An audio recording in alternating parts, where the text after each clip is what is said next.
Good morning, good afternoon, good evening, guys. Eu sou o professor Roberto e vamos dar seguimento aí à nossa aula de inglês, tá bom, pessoal?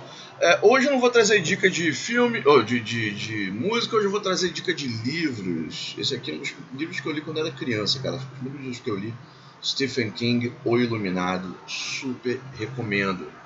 Tá? Não é tudo de Stephen King que eu acho maravilhoso não, mas esse livro está entre os mais maravilhosos da carreira dele.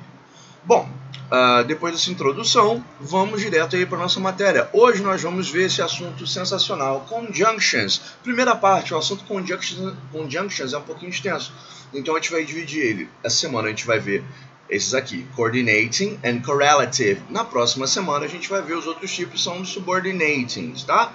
Mas deixa isso aí para depois. Vamos nos preocupar, vamos nos ater ao hoje, tá? Então, olha só, pessoal, coordinating conjunctions, o que eles são? Eles são, na verdade, termos assim, na verdade, isso serve para todas as conjunções. As conjunções são o quê? São termos que unificam dois períodos, duas sentenças, duas orações, tá? Eles unificam.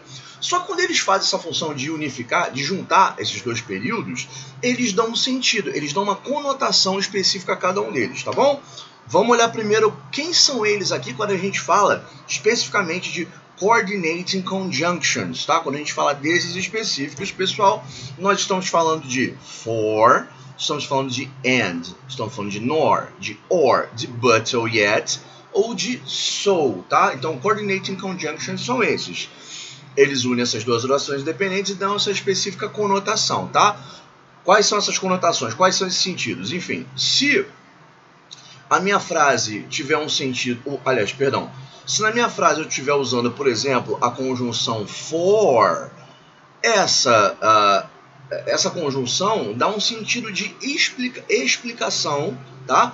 Uma oração vai explicar a outra, tudo bem? Vamos ver aqui já no exemplo. Eu já trabalho mostrando aqui logo, dando a prova. Olha só, for, primeira coisa assim, bem interessante. Primeira coisa, ó, for, ele é sinônimo de because. Por quê? Aquele porquê junto, vocês lembram disso, né? Então, because. Então, vamos ver essa frase aqui sensacional. I believed her, for surely she wouldn't lie. Eu acreditei nela porque certamente não mentiria. Quer dizer, só acredito, né? Mas eu tô dando o quê? Uma explicação pelo fato de eu ter acreditado nela. Toda vez que eu uso esse for, olha aqui a junção dos períodos. I believed her, primeiro período, for surely, she wouldn't lie. Então, segundo período, surely she wouldn't lie.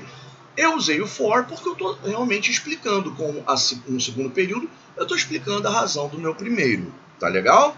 Próximo que nós vamos ver aqui então é o and. O and, pessoal, ele dá um sentido de addition, de adição, tá? Ele vai agregar. O segundo período vai agregar apenas uma informação ao primeiro. Tá? Ele não vai se opor a essa informação, ele não vai explicar essa informação, ele vai apenas agregar, adicionar. Vamos olhar aqui o primeiro exemplo. Ó. She lives in Cambridge and studies at Oxford. Eu estou dizendo que ela mora em Cambridge e estuda em Oxford.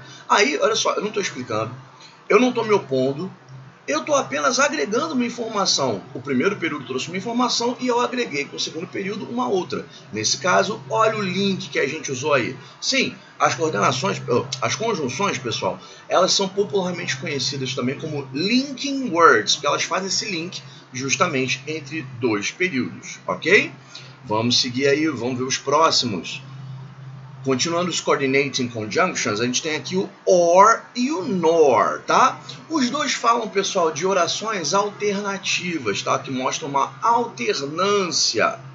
Porém, vamos ver só as suas peculiaridades. Olha só, vamos ver aqui, ó. I could cook some supper or we could order a pizza. Então, estou dando aí uma alternância, uma opção. Eu poderia cozinhar ou poderíamos pedir uma pizza. Então, o primeiro período, I could cook, eu poderia cozinhar. O segundo período me trouxe uma alternância, uma opção. Ou we could order a pizza, poderíamos pedir uma pizza, beleza? Então, eu estou falando aí de duas alternativas aí afirmativas, tá? Quando eu tiver essas duas alternativas na forma negativa, olha só o que acontece. Nesse meu exemplo aqui, vamos ver aqui embaixo, ó. Estão vendo aí? Not? Então, not a building nor a tree was left standing. Eu estou dizendo que, então, nem ao menos um edifício ou árvore foi deixada de pé. Então, eu estou mostrando aqui uma alternância também, tá? Estou falando de uma coisa ou outra.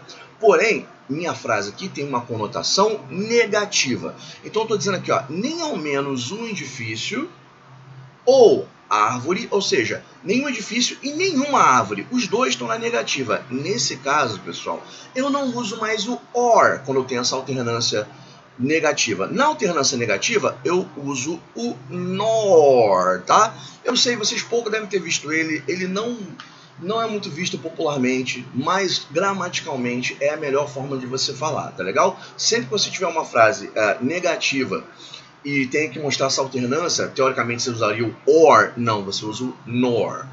Teoricamente, a frase correta seria assim, ó, I don't drink, eu não bebo café e nem leite, por exemplo, esse é o meu caso, eu não bebo café nem leite, então, teoricamente seria mais bonito assim, ó, I don't drink coffee nor milk, tá? Então, nenhum e nem outro, tá bem? Tá bom? Tá bem? Legal, pessoal. Fica mais bonito quando a gente usa o sinotes na frente, tá bom? Isso é bem formal, na verdade, por isso que vocês não veem tanto, isso não é muito comum de se ver, bem formal. Vamos lá. Seguindo, agora nós temos aí o but e o yet. Os dois, pessoal, agregam aí uma ideia de oposição, de contraste. Sim, os dois agregam isso, tá? Também de uma ressalva, E vocês vão ver que os dois podem entrar em basicamente todas as situações juntos. Os dois vão fazer a mesma função e não vai atrapalhar em nada. Vamos olhar aqui o primeiro exemplo, ó. Our players did the best, but they lost the game. Então estou dizendo aqui que nossos jogadores deram melhor no primeiro período. Porém, contudo, todavia, no entanto, mas perderam o jogo. Embora tenham dado melhor, eles perderam o jogo. Então, eu estou mostrando aí que o segundo período faz um certo contraste com o primeiro. No primeiro estavam falando que eles jogaram muito bem. Então, teoricamente, se o time joga bem, você ganharam. Não, mas aí acontece justamente o inverso. Eles perderam, ainda assim. Tá bom? Nesse caso, pessoal, tanto but quanto yet podem entrar nessa frase sem maiores problemas. Agora vamos ver um momento aqui que só o yet vai poder ser usado. Olha só, vamos ver essa frase. He has a good job, and yet he never seems to have any money. Então estou falando aqui, ó. Ele tem um bom emprego e ainda assim nunca parece ter dinheiro. Tá junto isso. Pronto. Tá, então ele tem um bom emprego e ainda assim parece que nunca tem dinheiro. Acontece com algumas pessoas, especialmente quem não sabe administrar muito bem o dinheiro. O tio Roberto levou anos para fazer isso bem. Hoje em dia, eu sou um administrador assim, regular. Já fui um péssimo administrador, mas isso aí tem gente que já nasce, né? Tem talento nato. Minha irmã, por exemplo, tem gente que nasce com isso. Outras pessoas vão angariando esses valores aí ao passar dos anos, como é o meu caso, né? O tio já não é muito novinho, né? E foi aprendendo aí com o tempo. Hoje em dia, tá ok. Ok apenas. Então, olha só. Ele tem um bom emprego e ainda assim nunca parece ter dinheiro. Pessoal, na verdade, a diferença aqui é bem sutil. O que acontece? Especificamente, acontece o seguinte. Há aqui a incidência do termo and, tá? O but, pessoal, ele não pode ter nenhuma preposição, não pode ter nada, nenhum antecedente a ele nesse caso. Se eu tenho and na frase, eu não posso falar and but. Isso é contra a regra gramatical, tá bom? Então, se você tivesse and fazendo essa junção, porém, você quer mostrar uma oposição e não uma adição de ideias, porque você lembra, né, que a gente viu lá que o and, ele mostra uma adição de ideias, uma adição, um agregamento aí de informação. Quando eu uso o and, eu não posso usar o but, mas eu quero mostrar uma oposição, eu sou obrigado a usar o and yet. E aí vira ainda assim ou ainda que, tá? Então esse and yet tem essa prerrogativa de ser um ainda que, ainda assim, e dessa forma a junção do and com yet forma aí uma conotação de oposição, de contraste ou de ressalva, tá legal? Então fica ligado nisso. Quando tiver o and, é o único momento que eu não posso colocar o but. Somente o yet vai poder aparecer aí nessa frase. Tá legal, pessoal? Tranquilo, né? Isso aí é realmente fácil. Não tem muito mistério, não. Vamos continuar aí. O último dos nossos coordinating conjunctions é o so. O so mostra que é uma conclusão. Tá legal? Ele mostra, na verdade, deixa eu anotar uma coisa aqui melhor para vocês. Vamos voltar lá na primeira página. Assim, ó, o so mostra que o segundo período é o resultado do primeiro, é o resultado da ideia mostrada no primeiro período. No primeiro período houve uma ideia, o segundo mostra o resultado disso, mostra essa conclusão, tá? Normalmente é assim que funciona. Vamos voltar lá então para ver o exemplinho do so. Não é esse. É isso. Então, olha só, olha o meu exemplo. Ó. It was raining, so I took my umbrella. Estou dizendo o quê? Que estava chovendo, então eu trouxe um guarda-chuva. Resultado, está chovendo. Pô, estava chovendo. Pum, pum, tive uma ideia. Vou pegar meu guarda-chuva. Óbvio. Né? Isso aí qualquer um faria. Então, nesse caso, pessoal, estou mostrando apenas uma ideia de conclusão. Uma coisa levou a outra. Tá legal? Outro aspecto importante para a gente observar, pessoal, o uso de vírgula, tá? A vírgula aí, no caso, vai ser usada apenas quando as orações tiverem sujeitos diferentes. O que significa isso? Calma. Vou voltar no nosso exemplo. Isso aqui vai ser bem rápido. Deixa eu voltar no primeiro, para vocês verem as diferenças aqui. Vamos lá, olha só. I believed her, for surely she wouldn't lie. Veja bem, aqui está tendo incidência de vírgula. Por quê? Primeiro período, I believed her. Eu acreditei nela. Segundo período, for surely she wouldn't lie. Mas veja bem, primeiro período, o sujeito da frase é o I. Segundo período, o sujeito da frase é o she. Se eu não tenho o mesmo sujeito, eu sou obrigado a usar a vírgula. Tá legal? Eu só não vou usar vírgula se os dois períodos tiverem o mesmíssimo sujeito. Se eles tiverem sujeitos diferentes, eu sou obrigado a usar a vírgula. Vamos ver aqui no próximo. She lives in Cambridge and studies at Oxford. Olha só, não há incidência de vírgula. Por quê? Eu estou falando no primeiro período. Ela mora em Cambridge e estuda em Oxford. Studies. Quem estuda? Ela. O sujeito é o mesmo. Tá bom, pessoal? Só por essas duas aí eu já acho que vocês conseguem visualizar perfeitamente. Mas não esqueçam disso, tá? Essa incidência de vírgula nesse caso. Apenas uma observação. Na verdade, isso aí de forma a gente levar em consideração como um concurso, cara, isso aí nem cai, tá bom? Isso aí não, eu nunca vi, pelo menos, cair em alguma questão de concurso. Bom, vamos lá, vamos agora para os próximos. Correlative conjunctions, tá, pessoal? Vamos lá. Então, eles são sempre usados aos pares, tá? Eles são pares, eles também são conhecidos popularmente como double links. Então, eles são usados são double, porque são dois sempre, aos pares, e também tem essa mesma função gramatical das outras conjunções. Elas ligam aí as palavras de mesma função gramatical. Vocês vão ver, é realmente fácil. Mas aí a gente vai trabalhar melhor, eu acredito que fique melhor visto quando a gente trabalha com a tradução nesse caso. Então, olha só, porque aqui no português também a gente tem esse tipo de conjunção. Olha só, o primeiro que a gente tem é o both and. Então, é o par, certo? Só que, obviamente, eles não ficam juntos, eles ficam separados pelos termos. Olha aqui, ó.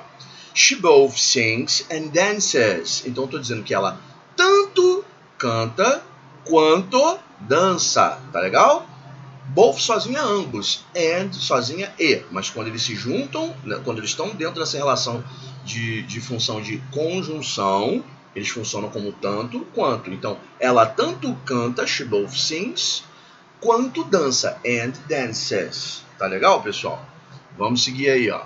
Either or, tanto quanto também. É muito parecido. Ele poderia ser usado na frase de cima sem maiores problemas, tá bom?